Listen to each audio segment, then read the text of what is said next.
It has been said that courage is not simply one of the virtues, but the form of every virtue at the testing point.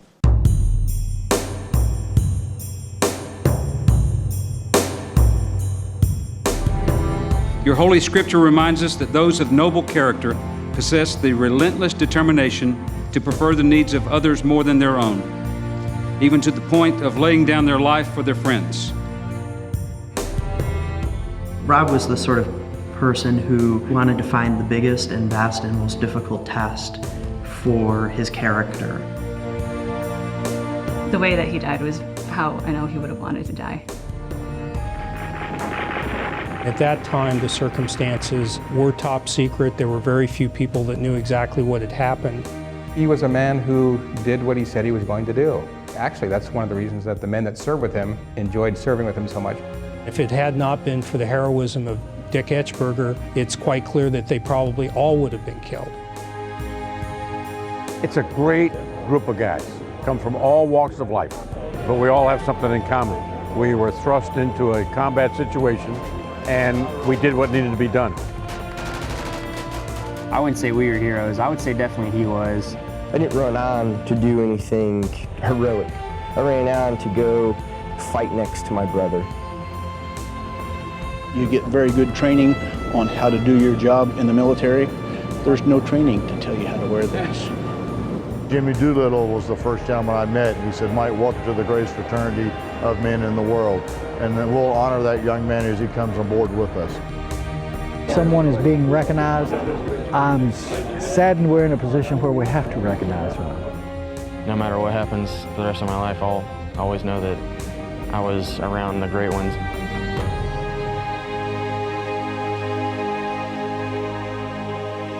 The Medal of Honor is our nation's highest award for acts of gallantry and bravery in the face of the enemy, above and beyond the call of duty. Since 1861, 3,446 have been awarded. In the fall of 2010, 3 more service members joined this honored fraternity: Chief Master Sergeant Richard Etchberger, Army Staff Sergeant Salvatore Giunta, and Army Staff Sergeant Robert Miller. Sergeant Miller grew up near Chicago, Illinois, but met his fate on a cold night in Afghanistan in 2008. When his Special Forces team was ambushed and his teammates pinned down by fire from insurgents, Sergeant Miller moved forward and attacked. I think there were several factors that influenced Rob to join the Army. It's something that runs in our family. My husband had been in the service. Both of our fathers had been in the military service. And I think another important factor was Rob's sense of appreciation for the freedom and opportunity we have in this country. Rob was full of energy. He enjoyed being very active. He enjoyed challenging people a little bit. Always on the move, pulling chairs over to counters and tables and climbing up and getting into things. We never really knew what to expect. One day we'd have the tuba, and next day we'd have a pommel horse in the garage. It's just always something new. Rob was an amazing leader, probably one of the best leaders I ever had. He led not necessarily always by the spoken word, but by doing, by showing. I could look at him and say, "You go take care of that because here's the deal," and snap. He'd be, focus in, things would happen. When I needed to count on him and call on him, always there. He was a go-getter. If he couldn't figure out how to do it, he would. Special Forces was written all over him before he even got out of high school. I would describe Rob as honorable, trustworthy, responsible, fun, quick to laugh, and he had that sense of pride and honor at even such a young age, to the point where I've never seen it since. I saw Rob being kind of a seeker of values. Rob was really fascinated with Hemingway's idea of a code hero, the idea that you can be destroyed but not defeated, grace under pressure. Being that outward leader was something that he really took to heart. His leadership in gymnastics, his leadership at school, his leadership in his family, that translated so much easier into his military. I knew he'd be a good leader. I knew that it was kind of that sense of leadership and that sense of honor was part of who he was. You could tell that about him even at high school, and you just kind of knew that he'd be great at it. When Rob told me that he was going to join the Army, I knew it was coming, so it wasn't a surprise. We just didn't know when. I thought he might try to go a few more years in college, but he decided it was time. You know, we grew to love Robbie because Robbie's Robbie. He brought something to the team that nobody else had, and, like a zest for life, his youth, which infected everybody. Well, we live vicariously through Robbie. You know, he'll leave on Friday, come back home talking about his exploits, and you're like, yeah, I've done that now. Because Robbie did it, he had the freedom to come and go as he wanted. Hey, I'm gonna go, there's a hurricane coming, and it's gonna hit North Carolina, the shores of North Carolina. Guess what I'm gonna do? I'm gonna go surf. Really, Robbie? You know, that's Robbie. It took us a while before we realized Robbie was a gymnast, and when we found out, it was game on. Everybody else kept trying, push that one button on him about being a gymnast, and didn't affect him at all. He was proud of it. He spoke, you know, about 5, 6 different languages. He would sit down and try to learn Pashto with the partnered force that we were working in so that he could give commands. He spoke his Pashtun to the point that he was like a celebrity on our fire base. Robbie instantly gained a particular trust with the locals when we came around, and a lot of people up and down the valley, knew who Robbie was. I remember a lot of times when we'd be shooting, we'd have the young kids from the village trying to get in close to our trucks. So he'd wrestle with them, and nothing too hard, but just kind of like he would, like as he was an older brother to the kids. The Afghans were out there playing the game. I forgot the name of the game. One of the Afghans came around and offered the horse, and Robbie jumped on to say within about the next 15 minutes he was racing, doing racetracks with all this. Must have been about 20, 25 Afghans on horses. He was flying straight for a tree, and he threw his hands all the way back, leaned back, branched right over his body, and then he popped back up on the horse, and he was back racing again. I'll never forget that. It was pretty awesome what he did. I could tell that Robbie made an impact on the kids because a couple weeks after Robbie was killed, going out and telling the kids that Robbie had been killed, and some of the kids started crying. They really enjoyed interacting with him, and he had made an impact even on some of the younger kids in the village around the fire base. We planned for a different mission that evening. We received intel that there was something going on a little farther north than what we planned on. It was completely unexpected. We figured, all right, small element, 10 guys, and we just unleashed on them. By the time that we're dismounted to go over there, we really thought it was battle damage assessment. We crossed the Gallardo Bridge north of where we had attacked the compound.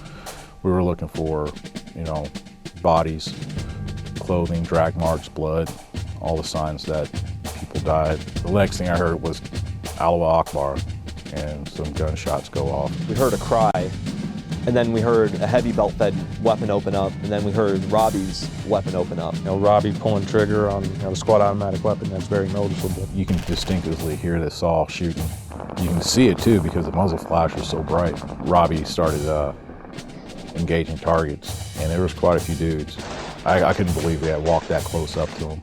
It's just very chaotic trying to figure out the whole fog of war thing definitely applies in this situation. What I was thinking about is how I'm going to get my guys back across this river because the situation's going south real quick. MacGregor, he was like, get down, and as soon as he said that, a bullet whizzed past between the both of us, and we were like, oh man. Next thing we know is, we hear Captain Cusick say he was hit. I heard the radio call, I'm hit. About a minute or so later, Robbie said, break contact. Robbie's not one to run from a fight. It wasn't in Robbie to not take the fight to the enemy. He knew our captain was hit. At that point, Robbie's the only one on the ground up there, and he probably realized that he needed to create some white space for the team to consolidate and to help out the captain. And I heard Robbie shoot the rest of his rounds off, and at that point I was waiting for him to say, moving. And I look up, and he's on his back. Staff Sergeant Miller. Rob, Gutierrez, and myself got up, and we ran to his location. He was gasping for air. His eyes were skyward. Staff Sergeant Robert Miller. Your best friend. Your teammate. He was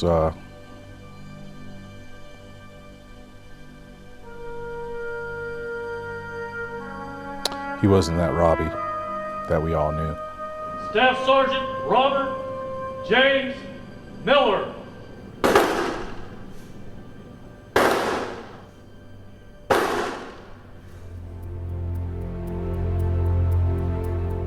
Obviously, I'm very proud.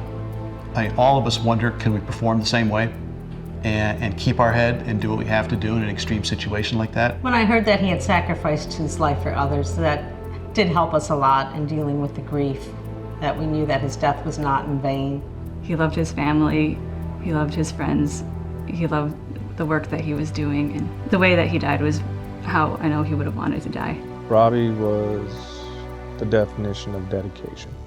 The hard part is just, he's just gone. The Medal of Honor for Rob, to me, is awarding his character. And it was an outgrowth of his character that created the opportunity for his actions. That was in Rob already. It represents the gratitude of the country and the fact our son will become part of the written history of the United States is a moment that I'm not sure I appreciate adequately yet. When he died, a little bit of us died with him, but a lot of him lived on in us. It's influenced my life enough to want to become a better soldier and a better husband, a better father, and do what I can to honor his name whenever I put on a uniform.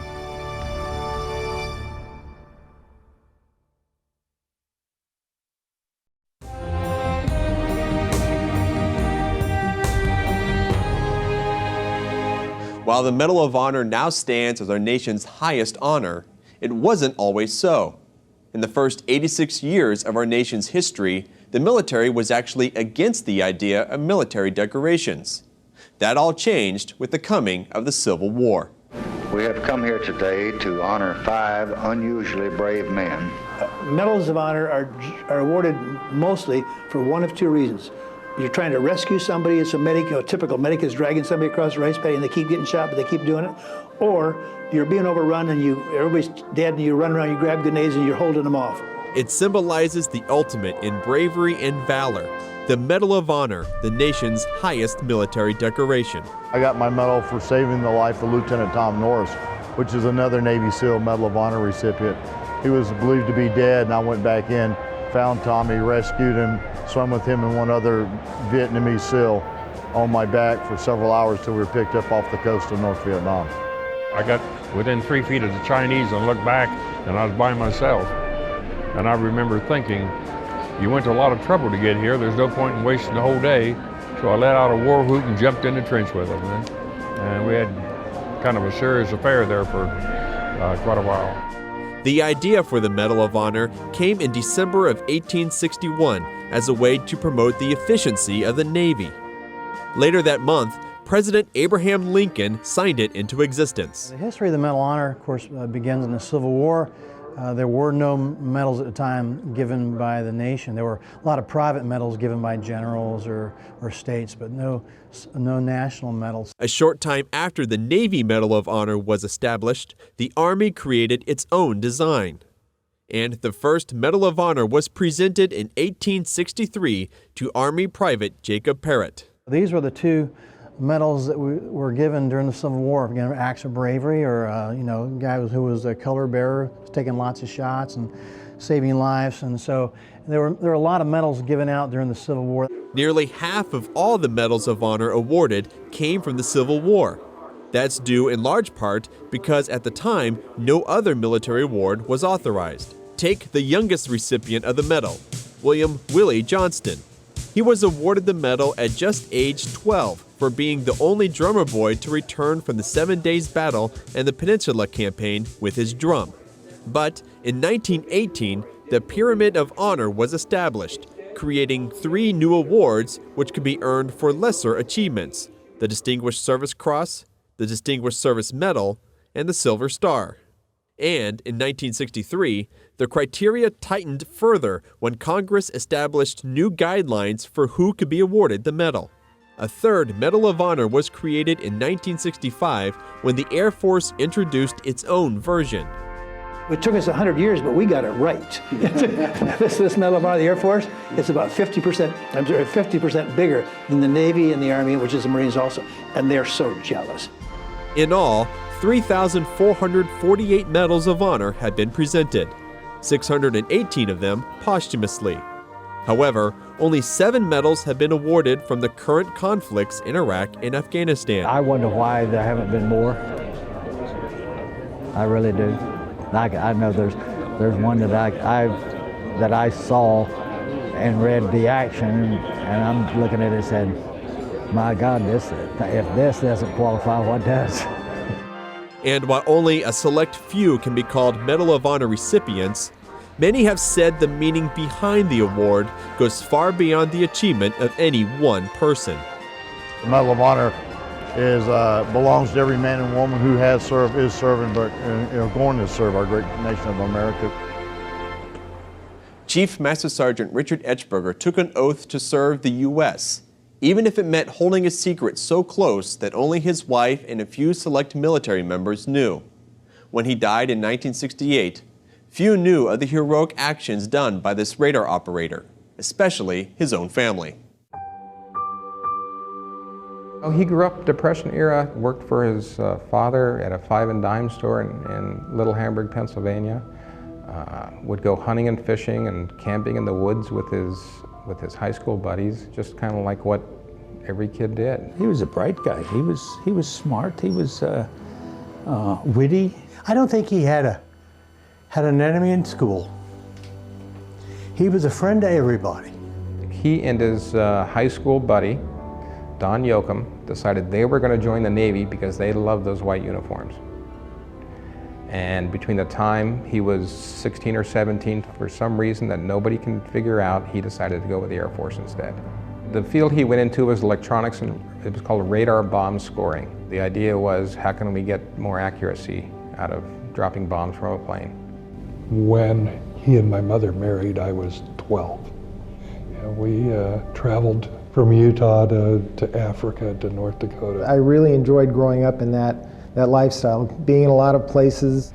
But he was quiet, he never raised his voice. For me, he really commanded respect probably because of that. One thing that was really neat about him is he would always bring home this equipment. He'd bring home like canteens and the web belts and air mattresses, and in one respect he would sort of get us involved with the kinds of the life that he led and what his life was about. In 1967, as American involvement in Vietnam was reaching its peak, Chief Etchberger volunteered for a mission unlike anything he and his family had ever encountered. The mission in Laos was dropping bombs close to Hanoi on enemy territory, or enemy targets. From what I understand, they were looking for the top radar people at the time, and I believe he was, from what I've been told. When this mission came up, we didn't know it was different, except for he moved us back to his hometown. He moved us back to Hamburg, Pennsylvania, which was entirely out of the ordinary. Because of the extreme nature of the mission, Chief Etchberger's wife, Catherine, was invited to the Pentagon. They brought all the wives in because they wanted to make sure that the men had the backing from their wives. The military man and the wife signed a secrecy agreement. She wouldn't disclose anything that she knew until the mission was declassified. So she kept that promise to my father in the Air Force. My mother was that kind of person. If she made you a promise, she'd keep it. She never said a word to any of us. The GI, which I was one of, signed a blanket extension in the Air Force and resigned from the Air Force. The official story was Chief Etchberger was working at an air base in Thailand. Like most military families, Chief Etchberger's children were used to long absences. It's hard to think back to when I was 10 years old that Dad was leaving. I don't know if it was for a month or 6 months, but I do know that he was gone for periods of time where Mom kind of ran the show. Steve at that time had come back to North Dakota. He was getting ready to go in the Air Force. So we were with our mom quite a bit at times. Where he went and what he did, I have no idea. But this last absence would not be temporary. Well, we were sitting at the dining room table in Hamburg, Pennsylvania, and we had just gotten done eating dinner, and she had just served us strawberry shortcake. My mother received a phone call. And the gentleman on the other end asked if he could speak to Mrs. Etchberger, and I handed the phone off to her. And she took the phone off the wall and about a minute later started crying. And then she broke the news to my brother Richard and I that he'd been killed. The same day I was told he was killed was the day my daughter was born.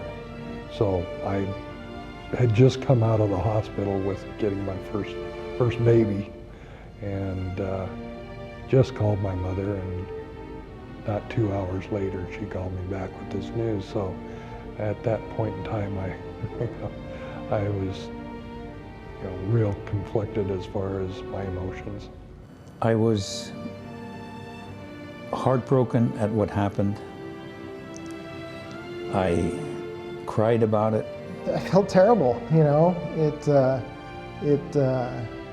we didn't know where he was, of course, but we knew that he was dead. And I've never eaten strawberry shortcake since then. We didn't know any of the details at that time. It came eventually, the story that I was told was that he was killed in a helicopter accident somewhere in Southeast Asia. And I actually believed that story for another 18 years. When Dad's body came back, they had an open casket viewing for him, which, when I think about it now, helicopter crash, he looked perfect. That totally makes sense to me now, but as a 10-year-old kid again, I had no reference point for what someone looked like in a helicopter crash. The true story would remain a secret for 18 years. Richard Etchberger's story didn't end with his death.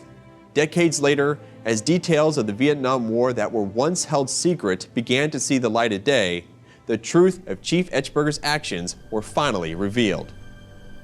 I pretty much knew that it wasn't just a helicopter crash that killed him. The time that really made an impact on me is when Tim Castle called me. And he wanted to know at that point if I wanted to hear the story about my father. In 1967, the Air Force had a serious problem, and that was that President Johnson wanted the Air Force to conduct a bombing campaign against North Vietnam to stop the flow of men and materiel down the Ho Chi Minh Trail. The problem for the Air Force was that President Johnson had also decided, for political reasons, that B-52 bombers could not be used in that air campaign. What they decided to do was turn to a radar bombing system. To use that system effectively against targets in Hanoi, they had to place the system within 120 nautical miles of its target. To do that, they either had to place the equipment in the Gulf of Tonkin on a ship, or they had to place it in Laos, which under the Geneva Accords of 1962 was a violation. In order to avoid any treaty violations, Chief Etchberger and the other airmen in his crew resigned from the Air Force, at least on paper, and went to work for defense contractor Lockheed Aircraft Services. But their real job was up in Laos, and up there they wore civilian clothes and they were technically civilians. The facility was called Lima Site 85. The site sat atop a mountain with sheer cliffs on 3 sides. Its remoteness was critical to its survivability, since the site was only 15 miles from the border with North Vietnam. So we took over and commenced running missions. We'd have frags come in, drop such and such aircraft with such and such weapons on it on such and such target at, maybe it was a rail yard 20 miles right outside of downtown Hanoi. I mean, just various targets wherever we got missions for. The North Vietnamese military were quick to catch on. About January of '68, we got attacked by biplanes. Snoopy, here we come. The Red Baron's got you. The attack ended with the only CIA air-to-air combat kill when an Air America helicopter shot down one of the biplanes. The failure of the airstrike didn't deter North Vietnamese forces. So it went on, and they was building roads closer and closer to us. We was dropping bombs to protect ourselves. On the night of 10 March 1968, a group of specially trained Vietnamese commandos climbed those cliffs, surrounded the radar site, and at 3 o'clock in the morning they started shooting into those vans, and there was absolutely nothing that the technicians could do. Most of the Air Force crew on duty were killed. The off-duty crew, including Chief Etchberger and Sergeant John Daniel, were hiding on a ledge along the side of the mountain. During the night, we could hear small arms and grenades going off on top. After that, we didn't hear anything except voices we could not understand. we're the only ones alive. And about that time, we started receiving small arms fire. The radar technicians at Site 85 were just that. They were not combat skilled folks that had received any kind of real weapons training. Well, Gish was hit again. His was fatal. I was hit in both legs. Stan was hit, and he said, "Monk's gone." I said, "Dick, we're the only ones alive." He said, "I know it, John, I know it." I said, "What are we going to do?" And if it had not been for the heroism of Dick Etchberger in taking an M16 rifle and protecting his comrades, it's quite clear that they probably all would have been killed. And about daylight, or when we could start seeing, Air America chopper came in. It was the first chopper there, and he happened to see us. It came in, went into a hover, and dropped a hoist down to Dick Etchberger and the people that were next to him at that point. As Dick Etchberger finally got ready to go up as the last person, Willie Husband, another technician who had been hiding throughout the battle, ran down the path and jumped on the hoist along with Dick Etchberger. So the two of them went up into the hoist. So we lifted off, and as we was lifting off, one of them come up and emptied his weapon through the bottom of the chopper, and one round hit Dick thin, the first time he'd been hit. Chief Etchberger bled out before he could get further medical attention. Since Congress created E8 and E9 pay grades in 1958, no other E9 in any of our other military services has ever been awarded the Medal of Honor. Chief Etchberger is the first.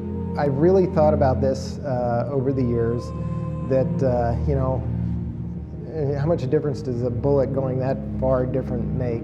And legends like Chief Etchberger serve as role models for an entire new generation of airmen. Chief Etchberger was not a person that sought notoriety. He was not a person who was looking for a pat on the back. He was looking to get the job done. It would be a good day for Chief Etchberger and his people if nobody ever found out about what they did, because it was all supposed to be secret. Nobody was ever supposed to know what they did. And they all recognized that, they accepted it, they signed documents that said that this would always be secret, and that's the way they preferred it. I would love to sit down with my dad and have a beer and, you know, shoot the bull with him, and because I know he was really a great Air Force guy, but he was also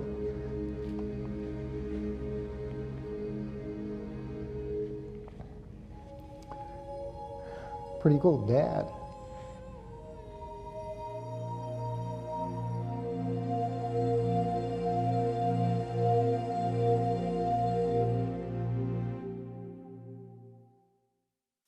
The bar is high, the level of scrutiny intense. Recipients of the Medal of Honor must demonstrate extraordinary valor. But how can it be incontestably proven that a soldier, sailor, airman, or Marine performed his or her duties in such a way that deserves the nation's highest award for valor? It's 1968. A small unit of airmen comes under fire on top of a mountain while executing a secret mission. Who took direct fire? Did you see the explosion before you heard it? Was that man hit? The fog of war, and in the case of Chief Master Sergeant Richard Etchberger, faded memories, combined to make the investigation all that more complicated. Has to be eyewitness to speak to the valorous nature, the valor, the honor that are displayed by the individual. There were 4 survivors of the attack on Lima Site 85. The commander of the covert operation, Colonel Gerald Clayton, interviewed them all. Clayton recommended that Chief Etchberger receive the Medal of Honor. But then, Air Force Vice Chief of Staff John Ryan made it clear that a Medal of Honor would attract unwanted national attention. The U.S. was still denying any presence in Laos. That it was politically unpalatable. Still, they wanted to honor Etchberger's sacrifice. His wife was told fairly quickly of his death. She was called to the Pentagon for an awards ceremony wherein she was sworn to secrecy and she was given the true circumstances of what had happened. She was then of course, awarded or presented his Air Force Cross. I wanted to make sure that that yes or no, that this was going to be, it was going to be decided based on the merits of it, not based on any political pressure. When the case was finally declassified in 1985, Etchberger's son, Corey, requested the award be upgraded. So the investigation began anew. We're talking from 1968. Memories fade, stories are embellished, etc. One member who had given a statement said he was the only person that had a radio. That was Tech Sergeant John Daniel. But Captain Stan Sliz indicated he also had a radio and was communicating with overhead aircraft. The staff at the Air Force Personnel Council determined each did have a radio, but because they were 100 to 200 meters apart, they weren't aware that they were communicating with the same pilots. Even things as simple as who was the first person to be put on the helicopter, who was the second person, time of day, locations in the cave, everything to the smallest detail has to jibe, so to speak, for these to fly. In the end, it all flew. The cross was rescinded in favor of the Air Force's Medal of Honor. Recognizing that the decision makers are widely separated from the battlefield in terms of geography and time. Closing that gap is the goal of the Military Awards Branch of the Army's Human Resource Center of Excellence at Fort Knox. We gather witness statements, operational reports. In some cases, we've even had video feed from unmanned aerial vehicles. These graphics were created to back up the case for Staff Sergeant Rob Miller. They show the unit position, positions of the enemy, and clearly describe Miller's forward engagement, drawing fire away from his team until he was mortally wounded. The Army even later created a battlescape, further detailing those events. So he continued to charge forward through the open area, engaging multiple elevated insurgent positions, drawing their fire away from the trapped ODA and ANA members.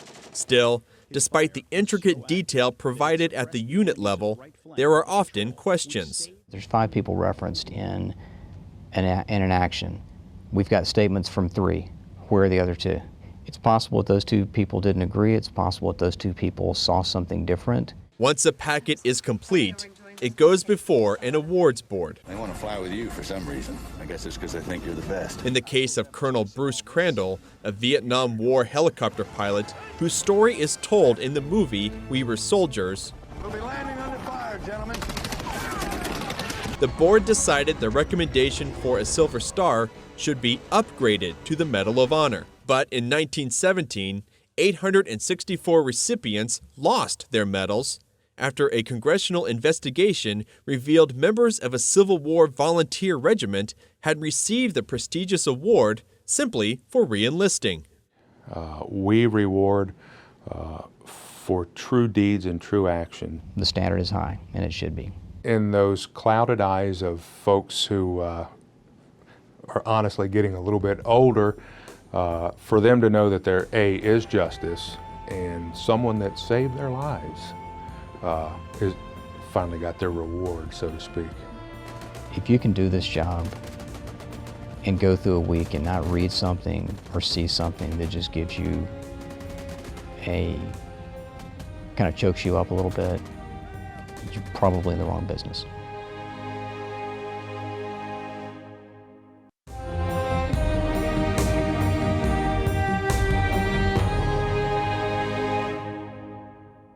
For the last 40 years, all Medals of Honor had been awarded posthumously. That is, the recipient died in the action for which the award was given. To be a living recipient is something else entirely. The Medal of Honor is a life-altering event in ways that only those who wear it can describe. The day I received it completely changed my life.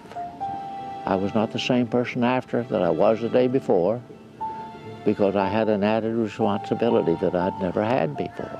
I think I was just kind of embarrassed because there were so many people who had done what I had done and got very little recognition for it. I never felt that I deserved my medal, never will feel I deserve my medal. It doesn't sink in. All of a sudden, here you are, you're surrounded by general officers, and here comes the President of the United States, and he's thanking you for your service. The real honor of the Medal of Honor is that a handful of men, young men, thought I was worthy of it a long time ago. I'm on a stage with these people and the family of Lance, and wondering, you know, what am I doing here with these folks? You know, you just don't feel like you deserve to be there. Well, it has always helped me stand a little straighter, maybe a little taller, to make a little better decisions, because I realize that although it's the person that may be making these mistakes, that it's the Medal of Honor.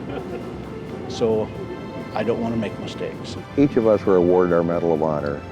We took on a mantle of responsibility that said, you represent the service and the sacrifice of many, many men and women that have served, are serving, and lost their lives serving.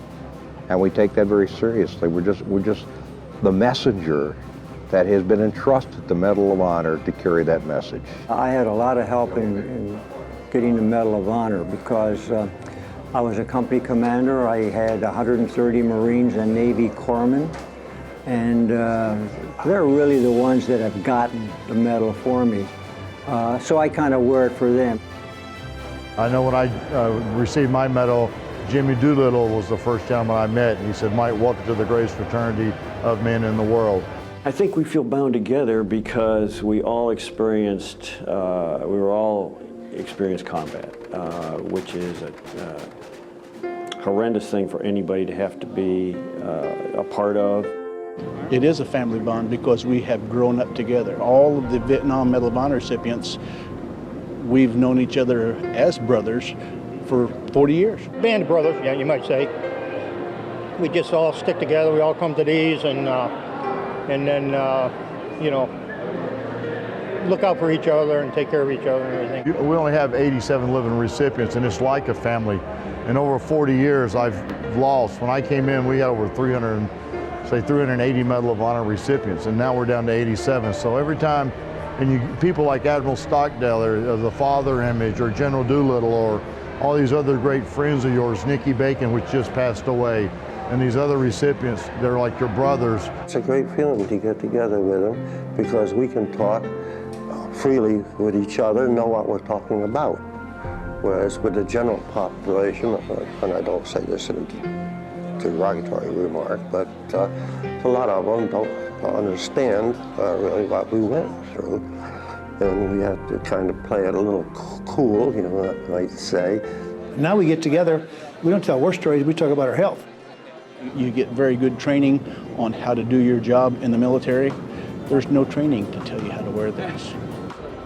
It is much harder to wear that medal than it was to receive it. At times it gets heavy because you're pushed and pulled. And you got to be able to bend with it, you know, and do what people expect you to do. I guess it would be like any kind of celebrity. You're always on parade. People are looking at you, watching you a little bit, especially in the military, to see if you're out of line, because the medal represents so much of America, and you just don't want to do anything to disgrace it, to embarrass your fellow recipients or America. I always felt I had to do more than my peers did, so that everybody would say, yeah, you earned that. I don't look back at it very often.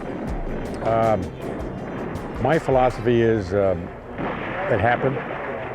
I was lucky to come through it.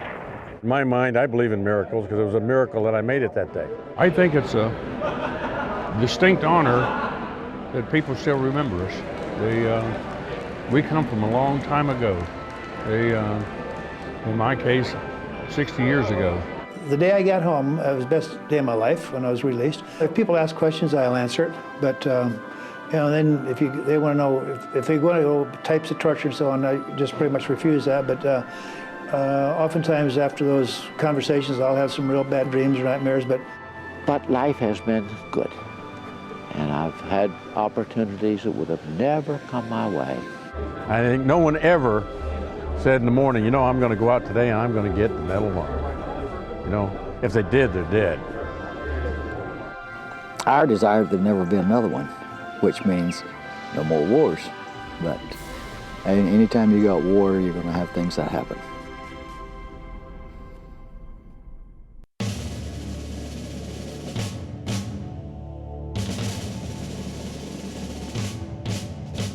Salvatore Giunta grew up in Iowa and lived the life of a typical teenager. When his platoon was ambushed in the Korengal Valley in 2007, he didn't know that his life was about to change forever. All he knew was that his best friend needed his help.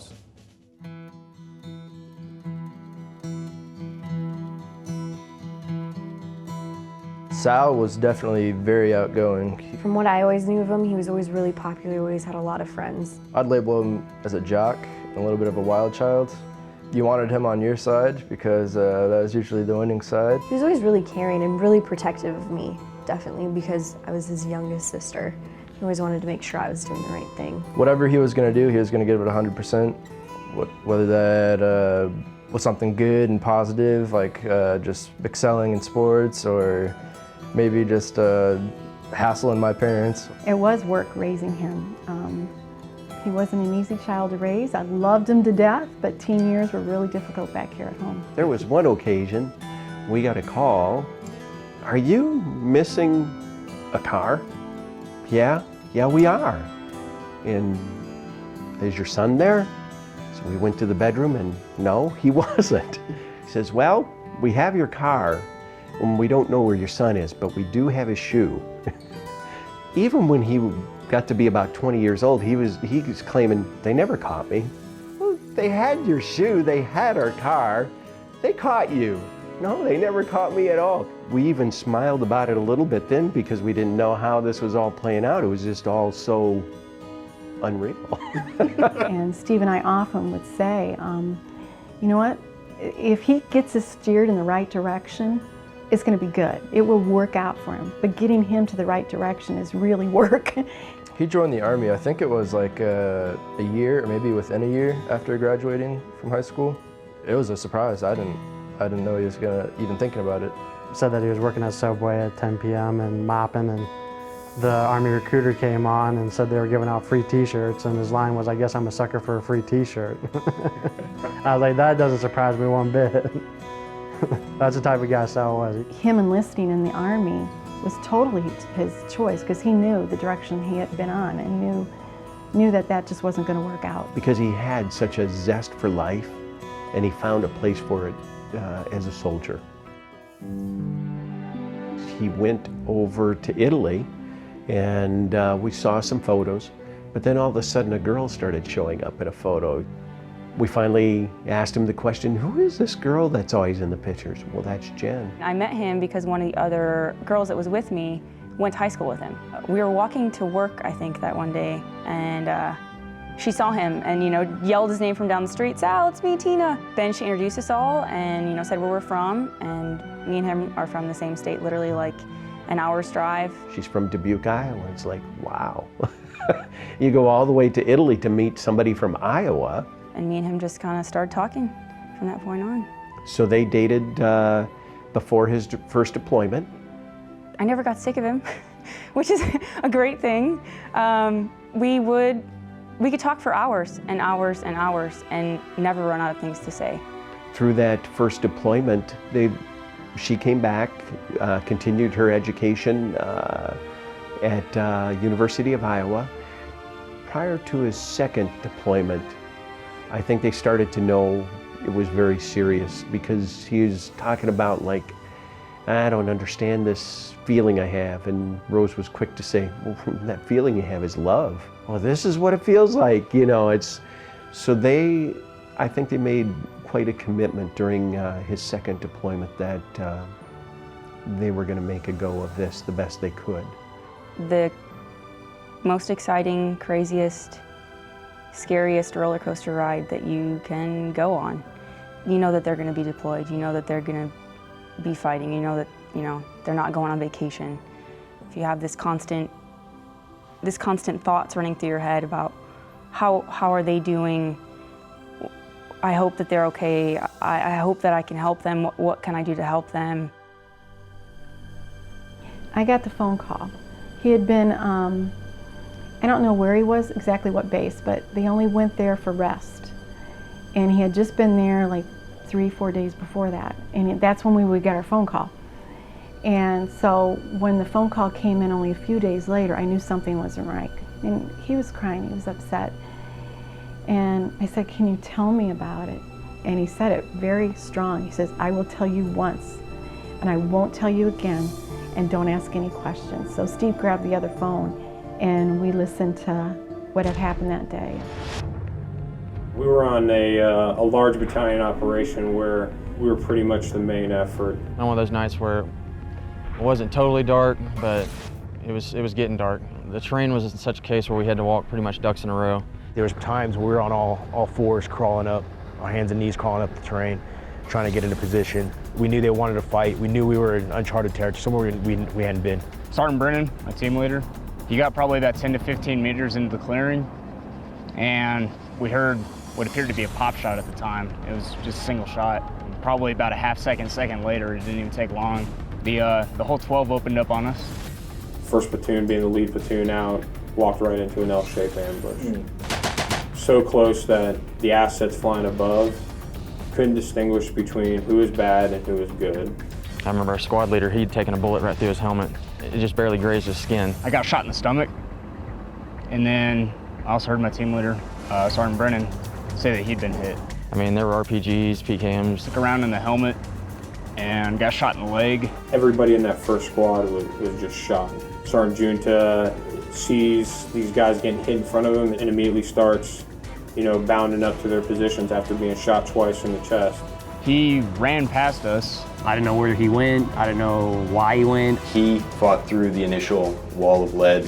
They were dragging Sergeant Brennan away at that point. Ran through the ambush, engaged 3 individuals that were running off with Sergeant Brennan's body. I mean, they were taking on, they were trying to grab his friend, and he ran out there and he went after him. And it made perfect sense why he did that. From what we know, he killed at least one of the enemy, grabbed Sergeant Brennan, make sure that he's okay, and then drives him back over to the rest of the platoon that's still being engaged in combat with the enemy. When I talked to Sergeant Giunta, one-on-one later on, it was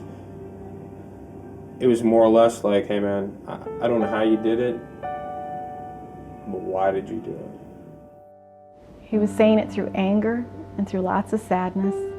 You could tell at the moment that he was telling us he was actually reliving it. I saw 2 people carrying one person, kind of by the hands and by the feet. But as I ran closer, I kind of realized more what was actually going on. And it was 2 ACM carrying Sergeant Brennan. So I just started shooting. I mean, that's what we do. And I grabbed Sergeant Brennan and dragged him back a little bit. But he was still alive and he was talking. He just was talking about how his face hurt, and he was shot in his legs and he was shot in his arms. Just tried to reassure him, everything's gonna be okay, everything's fine.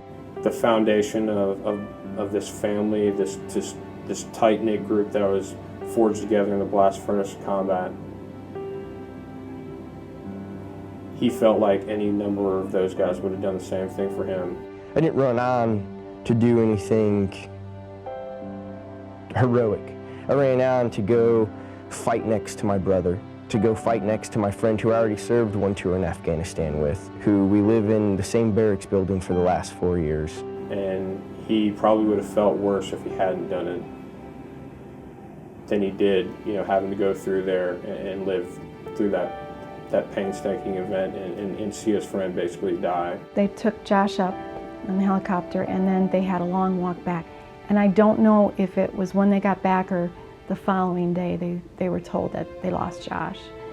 And what Sal told us on that phone call, he says, he was alive, Mom. When they took him up, he was alive. I expected to find him alive when I got back. And that was hard for him. We've not talked to him again about that day. We vowed that we wouldn't ask him questions. So We have his version that he told us through the tears and the emotions, and then we hear the news through everybody else, what that looked like. It started sounding like some story I had heard about or read about in World War I or World War II with Audie Murphy.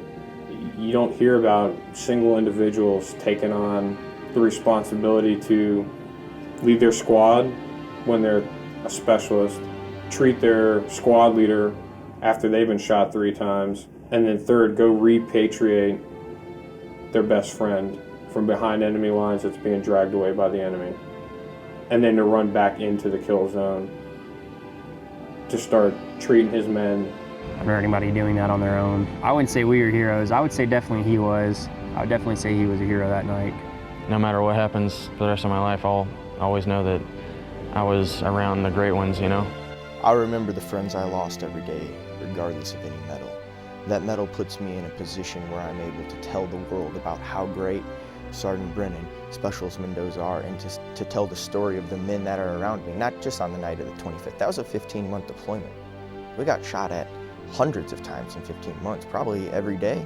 I'm going to go off script here for a second and just say, I really like this guy. I honestly don't think it's hit me.